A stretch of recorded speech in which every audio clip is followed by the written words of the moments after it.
থাকার জায়গা নাই, ঘুমাবার মতন বাসস্থান নাই। আমার এই একটা মেয়ে, ওটা ছেলে, আর ওই যে অন্য আরেকটা মেয়ে ঘুমায়। আমার পোলাপান সারাদিন মাসের বাসা বাড়িতে বাচ্চা আনে, এটা খাইয়া দিন যায়, কোনো সময় না খাইয়াও থাকে। আজকে সকাল থেকে এইটা আমার থেকে এখনো কিছু খাইনি, আর এখনো খাইনি।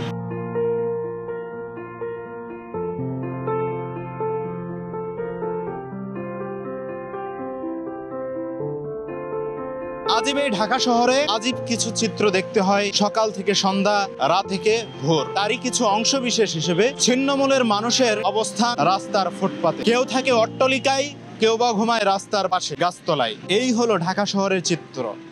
আমরা জানতে চাই এই রঙের ঢাকা শহরে কত রঙের মানুষ থাকে, কতভাবে মানুষকে রাত্রি যাপন করতে হয়, কতভাবে মানুষকে জীবন যাপন করতে হয়। আজকের এই প্রতিবেদনে থাকছে তারই চিত্র বিশেষ। এই যে এখানে আমাদের সাথে অনেক মানুষ ঘুমাইতে আছে, বেশাতেক মানুষ দুপুরও খায় না, রাতকেও খায় না।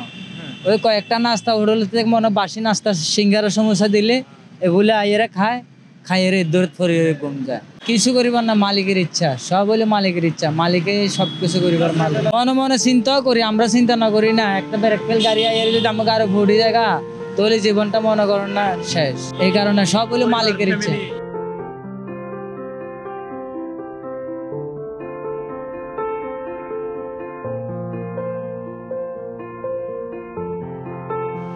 যত রাস্তার যত গরিব আছে এখন একটা থাকলে একটা ঈদ হোক। এই জল বৃষ্টি হলে কোথায় থাকে ঠিক নাই। বৃষ্টি হলে থাকতে হয় প্রেস ক্লাব, থাকতে হয় মেট্রো লাইন শাহবাগ, থাকতে হয় কারণ বাজার, থাকতে হয় ফার্ম গেট, থাকতে হয় সিদ্ধেশ্বরী মন্দির। তা বৃষ্টির এত লোক লোক কই যাবো থাকতে। আমার মা মারা গেছে 7 বছর বয়সকালে।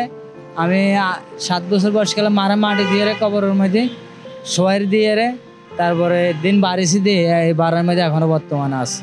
দর্শক শুনলেন তার মুখ থেকেই তার জীবন গল্প। নেই কোনো পরিবার, নেই কোনো আত্মীয় স্বজন, নেই কোনো বাচ্চা, নেই কোনো সন্তান, নাই কোনো বাবা মা ভাই বোন আত্মীয় স্বজন।